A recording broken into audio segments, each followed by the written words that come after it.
और सोचा विचारी डिजाइन आकर जल्द से चंडीगढ़ दोस्तों आपके शो में हाजिर है थिएटरों का बादशाह गुलाबी का थिएटर। आप जल्द से चंडीगढ़ है सोचा विचारी डिजाइन आकर दोस्तों मनोरंजन करना चाहते हैं, आगे बैठकर हसीनों के साथ नजर से नजर मिलाना चाहते हैं, दिल लगी करना चाहते हैं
चंडीगढ़ दोस्तों आपके शो में हाजिर है थिएटरों का बादशाह गुलाबी का थिएटर।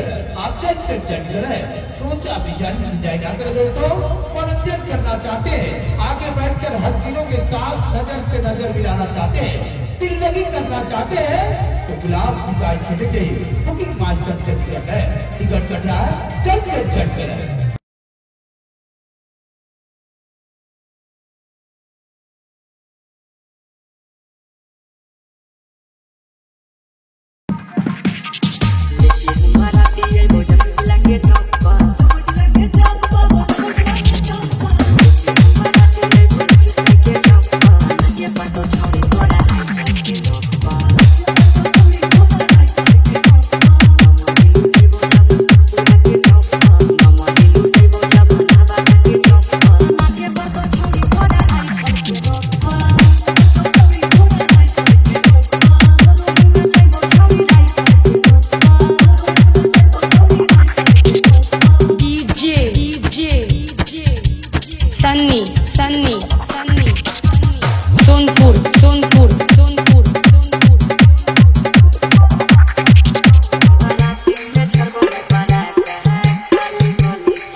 कबूतरी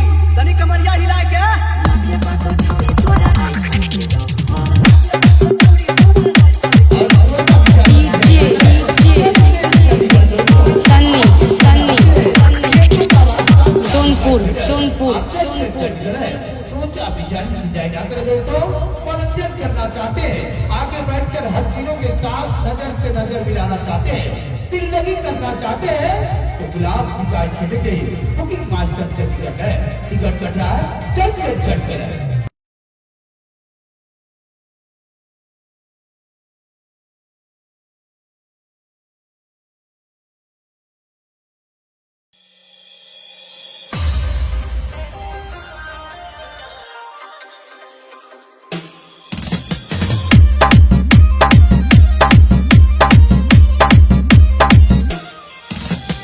डीजे सनी सोनपुर।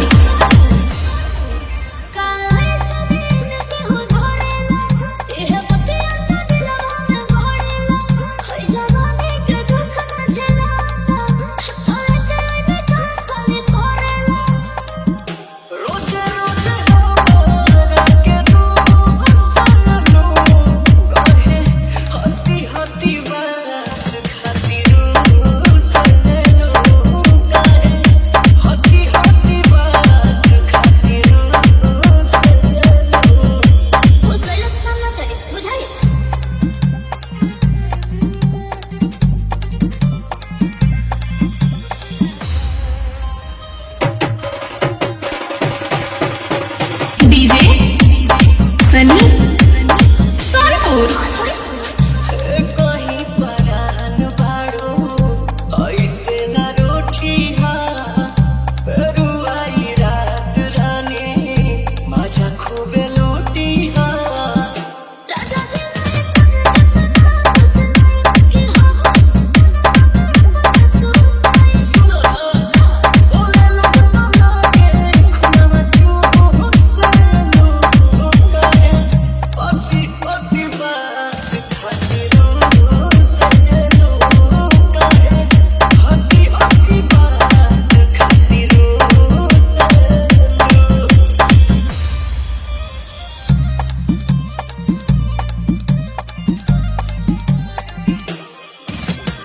डीजे सनी सोनपुर।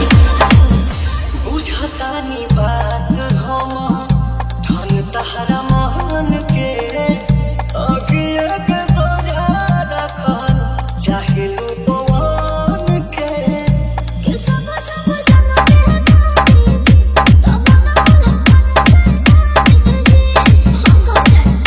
धनी हो गुबारा जैसे फूल काहे हती हती बात खातिर से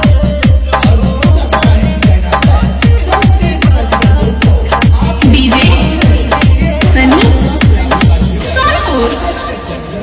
सोचा डिजाइन ना करे दोस्तों, मनोरंजन करना चाहते हैं, आगे बैठकर हसीनों के साथ नजर से नजर मिलाना चाहते हैं, दिल लगी करना चाहते हैं, तो गुलाब की गाय छिड़के बुकिंग मास्टर से टिकट कट रहा है।